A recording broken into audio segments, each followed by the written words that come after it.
Mwiriwe neza, mwaramutse, muraho neza. Kristo Yesu akuzwe. Tugire Kristo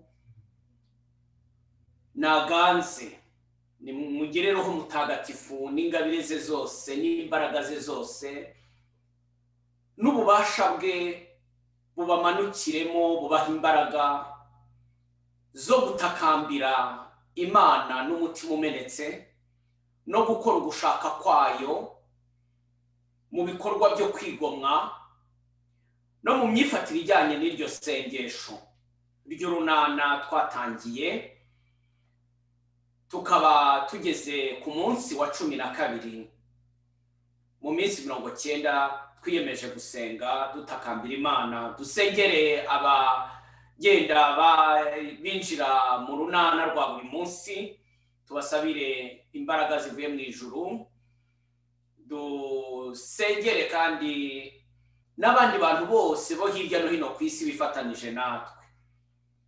Ohereza Nyagasani Roho wawe maze avugurura isi kugira ngo byose bibe bishya, ubwisanzure bw'isi bw'iyi si turimo bugaruke mu mwuka w'Imana.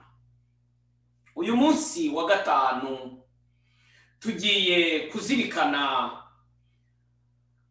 uruhare rw'umwinginzi ushobora gutuma Imana igaragaza urukundo n'impuhwe zayo, kubera ko yahuje imitima y'abari mu kaga, mu byago n'ibigeragezo, bakinginga Imana bagasengana umutima uyigororokeye, Imana ikabumva maze aho hantu hakazaba ikimenyetso kidasibangana.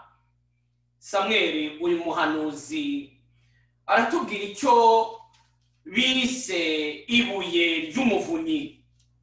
Ibuye ry'umuvunyi ryabaye mu gihe Abayisiraheli barwanaga n'Abafilisiti kandi batifitemo imbaraga zo gutsinda, ariko kuko biringiye Imana, kuko barangamiye Imana, kuko bizeye Imana, Imana irabatabara.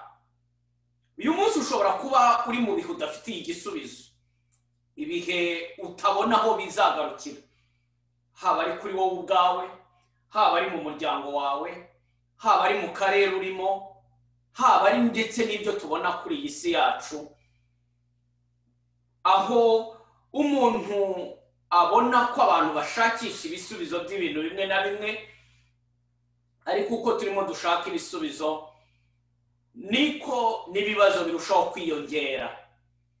Ibibazo by'abashomeri kubera iyi krize ya corona ku isi yose, ibibazo by'abagenda bitaba Imana hirya no hino ku isi yose, ibibazo by'inzara n'ubukene, ibibazo by'indwara, ibibazo by'ibyago binyuranye.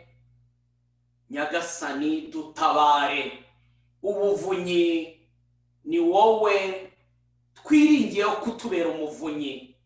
Buri wese arekura ibihe bye abishyira imbere y'Imana, yemere kubwira Imana ati Nyagasani ntabara, ni wowe niringiye.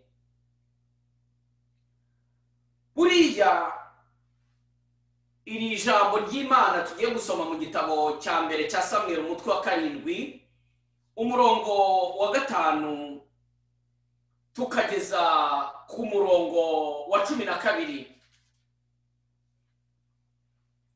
Premier livre de Samuel chapitre 7 verset 5 à 12. Samweli arababwira ati mukoranyirize Abayisiraheli bose Misipa, nanjye uwo munsi nzabatakambira kuri Uhoraho. Nuko bateranira Misipa, bavoma amazi bayanyanyagiza imbere y'Uhoraho.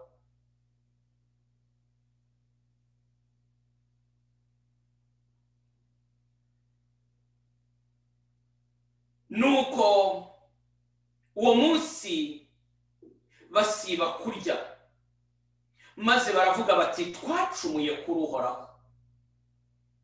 Nuko Samweli acira Abayisiraheli imanza aho ngaho i Misipa.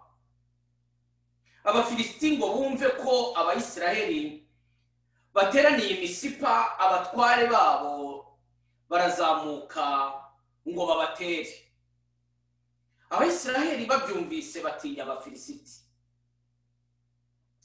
babwira Samweli bati wiceceka, ntudutererane, takambira Uhoraho Imana yacu kugira ngo adukize ikiganza cy'Abafilisiti.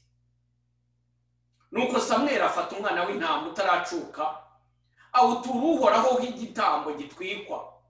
Ubwo Samweli atakambira Abayisiraheli, maze Uhoraho aramwumva.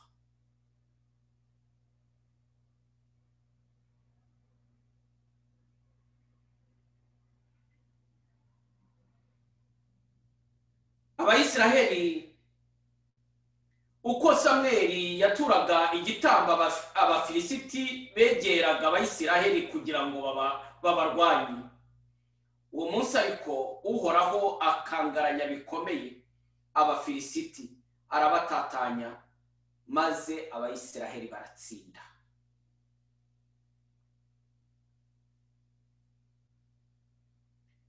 Maze Samweli afata ibuye arishinga bukingi hagati ya Misipa na Yeshana, aryita Ebenezeri, ari byo bisobanura ngo ibuye ry'umuvunyi.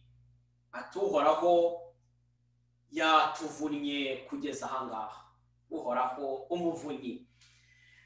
Twamaze Imana, uyu munsi Imana irashyira iri buye ry'umuvunyi bw'Imana. Imana irishinge mu rugo rwawe, Imana irishinge mu muryango wawe, Imana irishinge mu karere kawe, Imana irishinge mu gihugu cyawe, Imana irishinge kuri iyi si, kubera ukwiringira kwa ba Samweli ba none.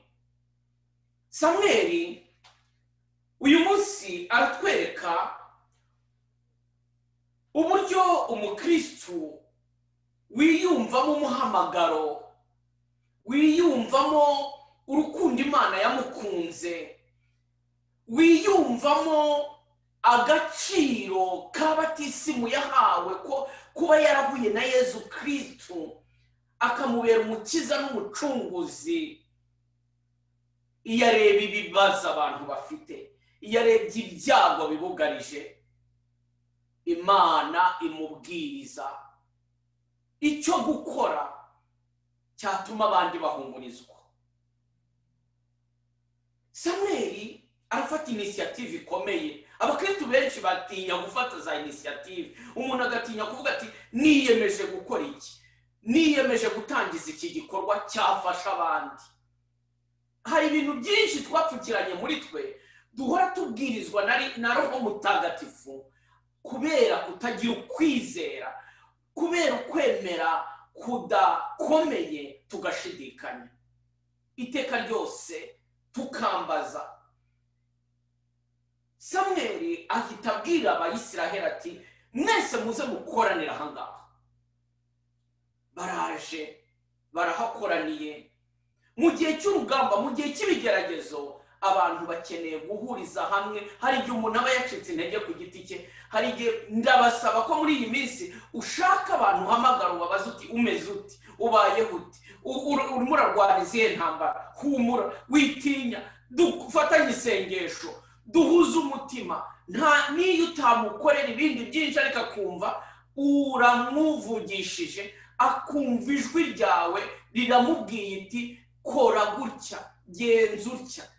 Samweli, Abayisiraheli bafite ubwoba, batangiye gutekereza ukuntu bagiye gupfa, bagiye kureba aho bavuye, ingorane, ibihe bikomeye bagiye banyuramo. Ariko uyu munsi habonetse umuntu ubabwira ati muze duteranire hamwe, muze dusenge. Abayisiraheli barasenga, barangije imbere yabo basiba kurya. Tuzakomeza kubona muri iyi minsi iruhare rwo kwigomwa basiba kurya, ndetse ntabwo basibye gusa kurya, bati twacumuye kuri Uhoraho, twacumuye. Nubwo turimo kwinginga Imana, dusabire cyane icyaha cyabaye cyimitswe muri kamere ya muntu w'iki gihe, abantu bakaba bagenda birengagiza urukundo rw'Imana, ahubwo bimika ubushobozi bwa muntu. Twacumuye kuri Uhoraho.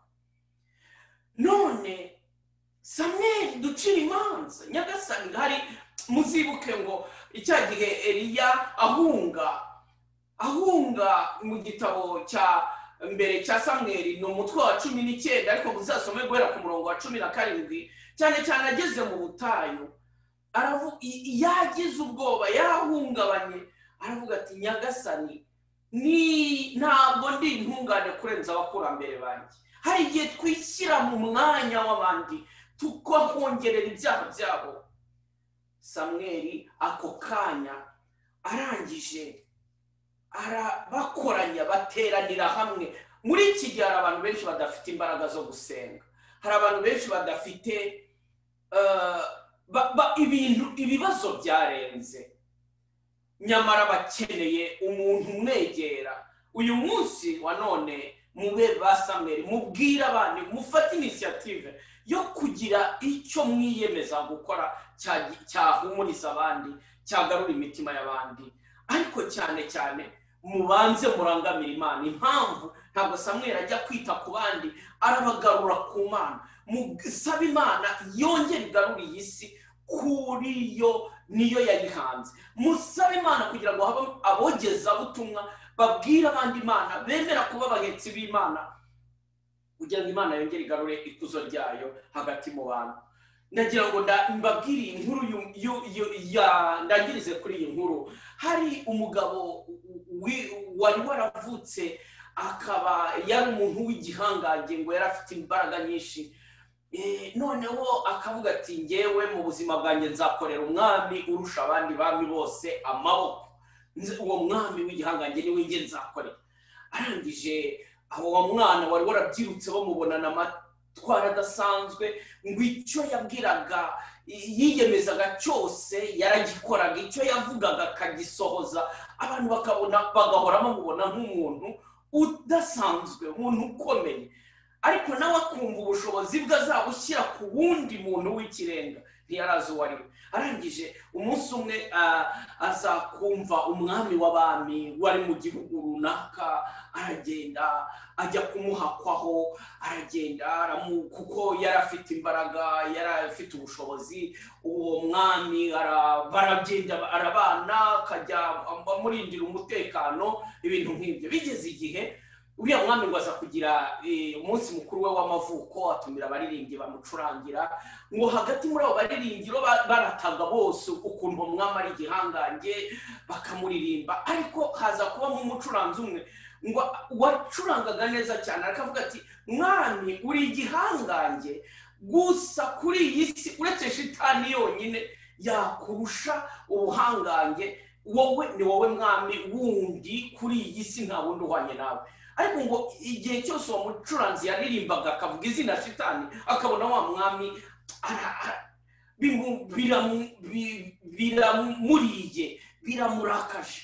Noneho amaze kugenda, wa musore w'igihangange nyuma y'ibirori yegera umwami. Byari byamuyobeye, kuko uriya musore yarazi ko ari we, uriya muntu ari we w'igihangange. Ubuhangange bwe ari bwo bufite igisubizo ku bibazo abantu bagira, kuko byose bimushokera. Nuko arangije aramwegera, aramubaza ati ese ko nabonye bavuga izina shitani ukamererwa nabi, ugasuhererwa, ntunezerwe, bimeze bite?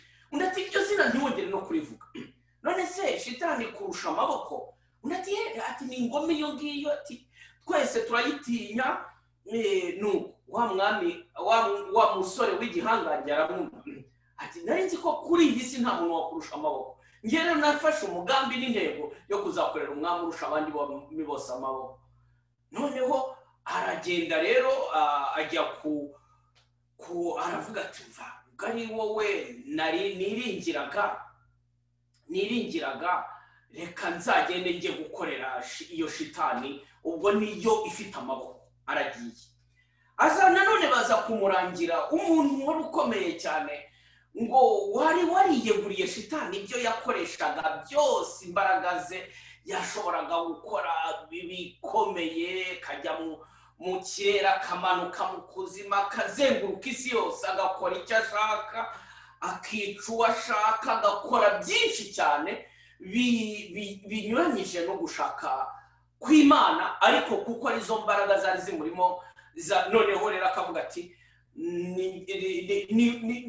yumvaga yaranywanye na shitani, aba ari we rero ajya gukorera wa musore. Aragenda aramukorera, ariko nyuma y'igihe gito barimo batemberana, wa muntu wari ufite izo mbaraga za shitani akajya amwereka ati biriya byose ku isi ndabigenga, biriya nshatse nabihindura gutya, nshatse nateza izi ngorane, nshatse natandukanya abantu, nshatse nabangamira ubuzima bwabo ntiburenge hariya, nshatse kubera izo mbaraga z'imyuka mibi yarafite. Noneho ngo baza kugenda batembera, undi yaramwemeraga cyane, baza kugera ahantu hashinze umusaraba, aho abakristo bajyaga bahurira bagasenga. Ngo wa muntu ufite izo mbaraga z'umwuka mubi ahageze abona umusaraba, wumva umusaraba umuteye ubwoba, abona umusaraba umuteye ubwoba. Noneho wa musore w'igihangaje aramubaza ati ariko se ko ndeba ureba kiriya giti ukagira ubwoba, utinya iki? Ntiwabwiye ko ibintu byose byo kuri iyi si ari byawe? Undi ati ntabwo ntinya kiriya giti, ntinya uwakibambweho. Ati wakibambweho ninde? Ati wimuvuga ati simbizi, ati numva ngo ni Yesu Kristo, ariko ati ibyo ngibyo iwanjye ntibikora.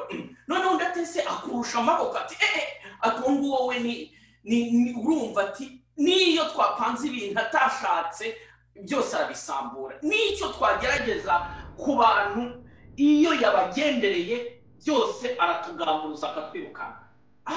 Wa musore w'igihangaje avuga ati ngiye gushaka Yesu Kristo. Aragenda bamurangira umunaki wabaga mu butayu, aragenda arajya kumubaza ati ngiye ukuntu umuntu abona Yesu Kristo. Bambwiye ko ariwe mwamurusha abandi bami bose amaboko. Undi aramubwira ati dore hariya hari umugezi, uzagenda ujye ukora igikorwa cy'urukundo, ukora ibikorwa by'urukundo, wambutsa abantu. Dore abantu baza benshi babambukiriza amafaranga, iyo umuntu udafite ubushobozi hari abagwamo n'ibindi. Aragenda akitanga akabareka abantu kabambutsa. Nyuma y'igihe gitoya agiye kubona haje akana gatoya cyane, arakareba ati wakana bati wowe ndaza kukwambutsa nyuma y'abandi bose maze kunanirwa utegereje, mbaze nambutsa abafite ibiro byinshi. Umwana yabara ati nanjye wampeka ukanyambutsa.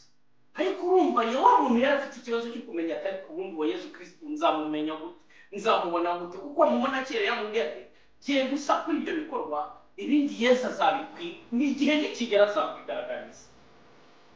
Aragenda rero igihe atemye ako kana ngo agashyira mu bitugu bye ngo yumva naremerewe, aravuga atari we, ati ndumva asa n'uwikoreye isi yose. Noneho ngo agiye kumva atera intambwe ya mbere, ateye iya kabiri ntiyaba agishoboye kwanga. Arangije ngo yumva wa wundi wahetse aramubwira ati yibye kuko bukareba isi yose, kuko umuremyi wayo n'umucunguzi wayo niwe wigiza ako kana gatoya ndetse. Iyo mpamvu uyu munsi ni njyewe, uriya ni njye Yesu washakaga. Ntibazongera kukwita Ofeli byagubaye Christopher, ngaho aho wahetse Christopher, ngaho umbeye ko byari umuntu waje kugera ahantu aheka Yesu, ahura na Yesu, ahurira nawe mu kuba byarashoboye kwinjira mu rukundo. Urukundo nibwo rutuma umwintercesseur, umwingirinzi, asabira abandi, atanga igihe cye. Nagira ngo rero uyu munsi mwese muri Yesu abagenderere, Yesu areba ishyaka tumuhoranira kugira ngo ubw'impuhwe ze yongere abuganize abaho ubuzima kuri iyi si, haboneke ibimenyetso n'ibitangaza muri iki, maze urukundo rwe rwongere n'umwana w'umutagatifu usanzwe wowe n'uwiteka byose. Amen. Umunsi mwiza. Imana data abana.